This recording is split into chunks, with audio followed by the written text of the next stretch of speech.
So this woman from the Church of Satan did this. She's ripping up the Bible. Okay. Now I say the same thing that I say about the Quran as well, that it's needless to just piss people off. But look what Andrew Tate did.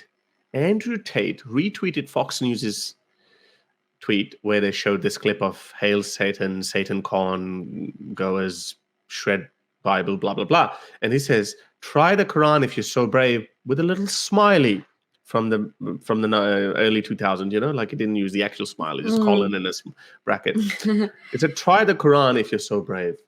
Bad idea. Now he just encouraged all the Islamophobes to go on and desecrate the Quran. What a stupid move. But also, Horace, like, what a perfectly peaceful claim from the religion of peace, right? Yeah. To be like, look what happens if you try. Oh, that might be all right with that book, but wait until you see what happens if you try it with this one. Like, would the religion of peace ever be preaching a message like that? They should be like, burn away, rip away. We're better than Janes. We don't care. That tweet is such a stupid tweet that I almost thought that he's our agent sent honestly by the forces of start a movement of Quran burning, yeah. No, or just to corrupt the youth corrupt the Muslim youth. Look at this. Challenge accepted. Ripped pages of the Quran. And Dr. David Wood, I challenge you all to desecrate the Quran. Us, okay, here we go. Andrew Tate, oh my God, you're so mean, blah, blah, blah. Amin Nawabi. He did this a few years ago. There you go. He ripped up the Quran, and I think he ate it.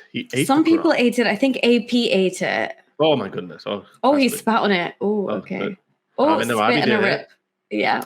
And he threw it. Spit, rip, and chuck. Okay. Yes. He just encouraged so many people. So David Wood started this whole thread. There you go. Hatun Tash has jumped in. Other people have jumped in.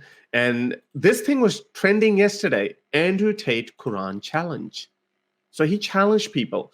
Now, next to the toilet bowl, the burned pages of the Quran, the people barbecuing it with real IDs. David Wood made Quran origamis. Yeah, Quran castle, was it? Yeah. Quranigami he calls it. Look at this little mini Kaaba as well. Quranigami, I like that. So he started this hashtag. Look at this. 96,000 views, 1,300 likes. There you go. This video as well. This photo that you ended up sharing, this cute little sausage dog standing on the Quran.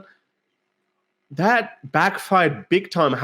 So Andrew Tate kind of said that try doing this with the Quran and then see what happens. Yeah, I hope he's got his fill. It's the stupid attitude that if anyone comes after the Quran, will just destroy you. That they need to change. I'm starting to think, Horace, is he that stupid that maybe he is out on our team? This is it. He's angry. He's like, what's that? So, that is so stupid of him. This attitude of Muslims that we're going to come after you if you did this, if you desecrated the Quran, if you do your thuggery and this mafia mobbery, it's not going to work anymore. Well, especially with those of us who have access to a safe place and we know how to use our free speech. It's just going to rile people up more and more. I bet you all of those accounts, if people are doing it on the dark web in countries like Pakistan, over 400,000. They've identified 400,000 accounts doing the worst kind of. This is nothing. This is nothing. They're tattooing names of sacred personalities on their private parts and sharing it among the young teenagers doing that kind of thing. So a lot of people used to ask us that, why do you have to do this? Why do you have to defile the Quran? Why do you have to desecrate it? Blah, blah, blah. This is exactly the reason why. Because they wanted to normalize it. I remember I did not take part when AP and David Wood and Amin Nawabi, when they did all of that. I did not take part in that. Again, I know this is taking it up a notch, but those guys are still alive. But kudos to them for normalizing it to a point that hundreds of people are doing this. And the more they toe this line, that you can't do this, the more it's going to happen. Killing Samuel Paty for showing a cartoon, beheading him in the streets of Paris. In response, in protests and demonstrations, these mindless Pakistanis, they burnt down the 3 cities and got 300 people killed in protests because they were angry at Macron showing the cartoons of Muhammad on government buildings. Look what happened. They normalized it. This is being normalized. So that I reckon the battle has almost been won. Burning the Quran is not that big a deal. That one woman who desecrated the Bible, there was only one woman. As I've said, people don't react to it. Christians don't really react to it. Yes, Fox News and these radical idiots, they try to push the narrative that, we need to fight back. We need to show them. We need to put them in the place. That's a stupid way of doing it. The reason why many number of people around the world do not desecrate the Bible or insult Jesus is because Christians don't react.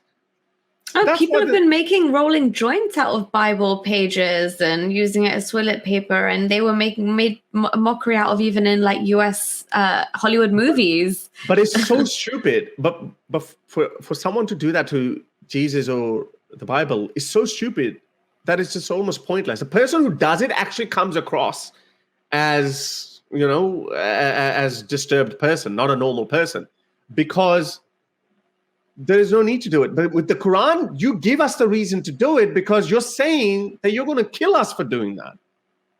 That's the reason. So it's being normalized. So people like Andrew Tate, thank you very much. Well done. Yeah, I think that's a great way for that to backfire. I mean, the more, especially somebody like him who just has like a large following anyway, that's why I really stay clear of trying to give any of his tweets a time of day. And I didn't even like refer to him, but I just mentioned, I don't like to burn books, but I would still any day have a dog stamp or step all over the Quran for sure.